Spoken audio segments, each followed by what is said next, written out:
सांगली विधानसभा मतदारसंघाचे कार्यसम्राट आमदार सुधीर गाडगीळ यांचा वाढदिवस आज मोठ्या उत्साहात आणि विविध उपक्रमांनी साजरा करण्यात आला। सांगलीतील स्टेशन चौकात अभिष्ट चिंतन सोहळा आयोजित करण्यात आला होता। या सोहळ्यासाठी पालकमंत्री चंद्रकांत पाटील हे प्रमुख पाहुणे म्हणून उपस्थित होते। त्याचबरोबर भाजपा आणि महायुतीमधील अनेक पदाधिकारी कार्यकर्ते मोठ्या संख्येने उपस्थित होते।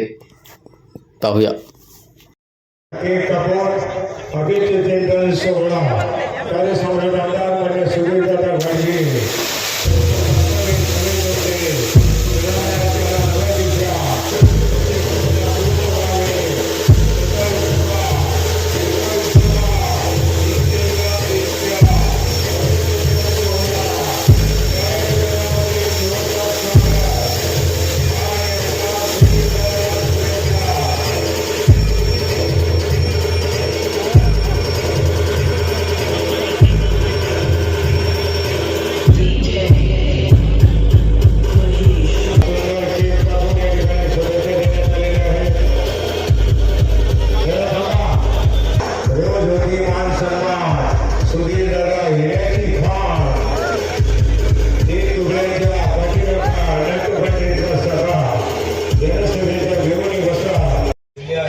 पाटील, प्रदेश कार्यकारिणी सदस्य राजाराम गुरु, जिल्हा परिषद अरविंद तांबवेकर, प्रदेश कार्यकारिणी सदस्य प्रकाश बिर्जे, महानगरपालिका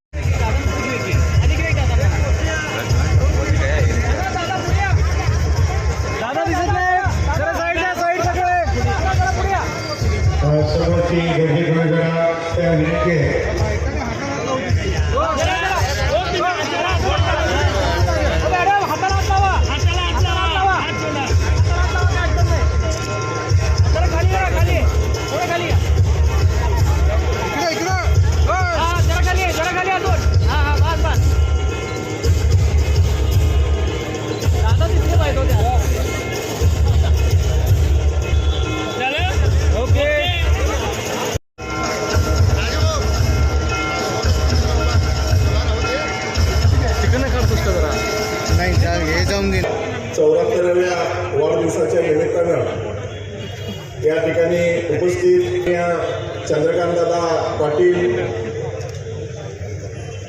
व्यासपीठावरील सर्वच या कार्यक्रमाच्या निमित्तानं या ठिकाणी उपस्थित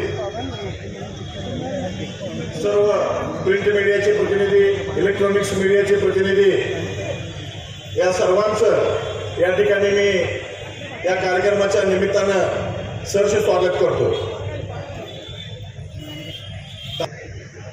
त्यावेळेला दादांनी अतिशय चांगल्या प्रकारे विश्वासार्हता कमावली। कुठलाही कार्यकर्ता असू दे, निवडणूक संपली की दादा सगळ्या पक्षांचे आमदार, म्हणजे सांगण्याचं तात्पर्य असं किंवा तू कोणत्या पक्षात दोनच आपल्या सर्वांचे आभार मानतो आणि मी सर्वांचा ऋणी नाही। खरं सांगायचं तर व्यासपीठावर उभं राहून बोलताना माझ्या भावना शब्द व्यक्त करणं खूप कठीण जात आहे। गेल्या 11-12 वर्षात माझ्यावरती आपण अपार प्रेम दिलं सांगलीकरांनी, त्याचा विश्वास दाखवला, जी आपुलकी दिली, त्या सगळ्याचं बोल मी शब्दात मानू शकत नाही। मी मुंबईला व्यवसाय निमित्त पूर्वी जात होतो। 1970 साली मी व्यवसायात सुरुवात केली, पण विधान भवनाच्या आसपास जे काही व्यापारी होते, बँकर्स होते, तिथं जायचं, पण त्या या बिल्डिंगमध्ये आपल्याला कधी जायचं भाग्य मिळेल असं कधी वाटलं नव्हतं। अशा पद्धतीनं सांगलीकरांच्या प्रेमामुळं आणि आशीर्वादामुळं आणि पिढ्यापिढ्या आपण आपल्या कुटुंबाला दाखवलेला विश्वास व्यवसाय समाजकारण राजकारणात एक जीवन लिहितो आहे। आपण दाखवलेल्या विश्वासाला तडा जाऊ नये यासाठी मी कायम प्रयत्न केलेला आहे। राष्ट्र प्रथम मग पक्ष शेवटी स्वतः या विचारात मी काम करत आलो आहे। म्हणून मी कधी वादात पडलो नाही, कोणाने कधी टीका केली नाही। मी फक्त माझ्या कामावर लक्ष दिलं आणि माझ्या प्रामाणिकपणे माझं कर्तव्य पाळत राहिलो। मी तिसऱ्यांदा निवडून लढण्याची नादी नव्हतो। माझं स्पष्ट मत होतं की नवीन कार्यकर्त्यांना संधी मिळायला पाहिजे, परंतु पक्षाने आदेश दिला आणि एक निष्ठावान कार्यकर्ता म्हणून मी त्या देशाचं भाग ठेवला. तिसऱ्यांदा निवडून लढवताना सांगलीच्या जनतेने मला भरभरून प्रेम दिलं, आशीर्वाद दिले, ते मी आयुष्यभर विसरू शकणार नाही. मागील वर्षामध्ये विकासाच्या घेण्याची परवानगी मिळेल आणि मग काहीतरी मग मोफच दिलं जाईल ना दादा, हे आपलं बरं आहे ते राहून त्यामुळे एखाद्या इलेक्ट्रॉनिक पॉलिटिक्स करायची परवानगी आहे, पण त्याला राजकारणाची निवृत्त करण्याची परवानगी नाही. साधारणतः असं समज असतो की निवडणूक करायची, निवडणूक करायची खूप असणार आहे. संघटन मजबूत करायचं आहे, विकास कामासाठी मागे लागायचे, पैसे आणायचे, भ्रष्टाचाराचा विकास होणार ते दादा करणार आहे. साताराच्या सैनिक स्कूलमध्ये शिकल्यामुळे त्यांची तब्येतीची पक्की आहे.